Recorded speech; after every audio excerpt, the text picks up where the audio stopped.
স্বরাষ্ট্রমন্ত্রী, তোমাকে টেনে হিচড়ে আমরা বাংলার মাটিতে পদত্যাগ করাবো। যদি আপনি মুজিববাদের পথে হাঁটেন, আমরাও আপনাকে শায়েস্তা করার জন্য প্রস্তুত আছি। তখন কোন খলিল ভাই আমরা চিনব না, সালাউদ্দিন ভাই আপনাকেও আমরা চিনব না। ভবিষ্যতে পুরো বাংলাদেশ একসাথে জেগে উঠবে, সার্বভৌমত্ব এবং ইসলাম রক্ষার আন্দোলনে পতন হবে।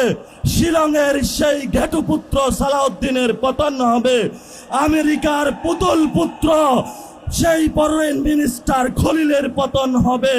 এদের পরে যারা মুজিববাদের নব্যদূষর, তাদেরও বাংলাদেশে পতন হবে ইনশাআল্লাহ। যার বাপ বলেছিল উই রিবল, তারই সন্তান মুজিববাদের পথ ধরে মোদির কাছে আবার নজরানা দেওয়ার চেষ্টা করতেছে।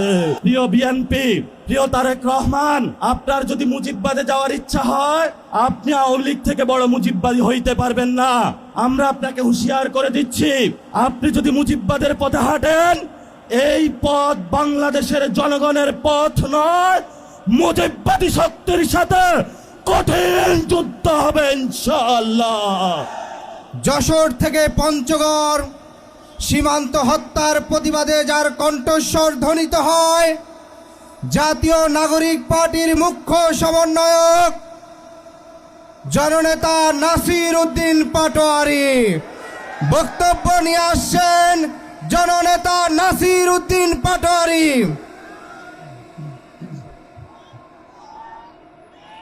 আসসালামু আলাইকুম।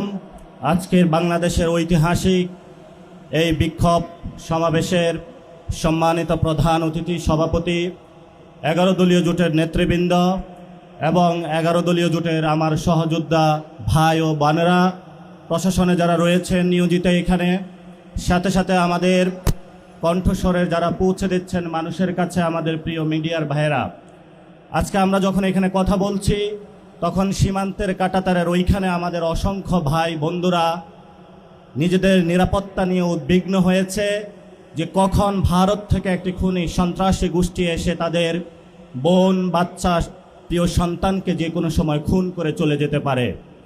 ইতিমধ্যে বিভিন্ন জায়গায় বক্তব্য হয়েছে। আমাদের যিনি ভারতের কমিশনার থেকে শুরু করে বাংলাদেশের রাষ্ট্রদূত হিসাবে এসেছেন, উনি বলেছেন ভারতের 160 কোটির সাথে বাংলাদেশের 20 কোটি যোগ করে দিয়েছেন।